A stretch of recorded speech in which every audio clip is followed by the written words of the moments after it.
لیکن جو پہلی وہی نازل ہوتی ہے وہ کیا ہے؟ وہ یہ ہے کہ اقرا، پڑھو پڑھو۔ چھوٹی بات نہیں ہے بچیوں کو زندہ دفن کر دینا، بہت بڑی تکلیف، بہت بڑی آزمائش، سسکتی ہوئی انسانیت، بلکتے روتے تڑپتے لوگ۔ لیکن آپ بنظر غائب مطالعہ کریں، اس ماحول کے اندر سینکڑوں سال بیت گئے، آسمان کا زمین سے کوئی رابطہ نہیں ہوا۔ صدیوں کے بعد جو پہلی وحی غار ہرا میں آئی،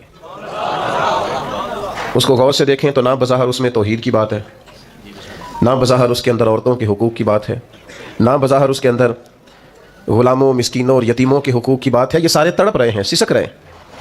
لیکن جو پہلی وحی نازل ہوتی ہے وہ کیا ہے؟ وہ یہ ہے کہ اقرا، پڑھو پڑھو۔ معنی کیا ہے کہ یہ جتنے بھی مسائل ہیں نا، وہ مسئلہ عقیدے کا ہو، وہ مسئلہ عمل کا ہو، وہ مسئلہ عورتوں کے حقوق کا ہو، وہ مسئلہ غریبوں مسکینوں سے حسن سلوک کا ہو، ان سب مسائل کا حل یہ ہے کہ پڑھو، تعلیم حاصل کرو۔ تعلیم جب آ جاتی ہے تو پھر بہت ساری بدعقیدگیاں دور ہو جاتی ہیں۔ تعلیم جب آ جاتی ہے تو انسان کو شعور آ جاتا ہے۔ جب اسے علم حاصل ہو جاتا ہے تو پھر اس کی ذہن کی سطح بڑی بلند ہو جاتی ہے، پھر اس کا شعور جو ہوتا ہے وہ بڑا تازہ ہو جاتا ہے۔ کتاب و سنت کی تعلیم انسان کو مزین کر دیتی۔ بعض اوقات اس طرح ہوتا ہے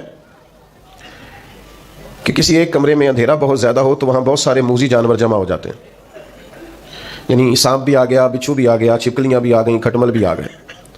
اب اگر اس اندھیرے میں آپ ان سب جانوروں کو مارنا چاہیں تو چونکہ اندھیرا بہت زیادہ ہے، آپ مار نہیں سکتے، ہو سکتا ہے وہ آپ کو تکلیف دیں، ڈس لیں۔ آپ کسی ایک کو مارنے کی کوشش کریں، دوسرا آپ کے ہاتھ پہ ڈنگ مار دے، تو بہت سارے جانور جمع ہیں اور سبھی موذی جانوروں کو تلف کرنا ضروری ہے۔ تب آپ اندھیرے میں اگر ان کو ماریں گے تو ٹامک ٹونجا ہی ماریں گے، وہ مریں گے نہیں۔ اس کا سب سے بہترین حال یہ ہے کہ آپ اس کمرے میں اجالا کر دیں، آپ لائٹ آن کریں، وہ خود بخود بھاگ جائیں گے سارے۔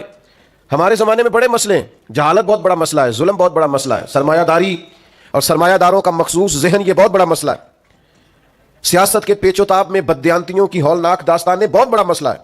لیکن ان سارے مسائل کا ایک ہی حل ہے کہ قرآن و سنت کے علم کا اجالا کر دیا جائے۔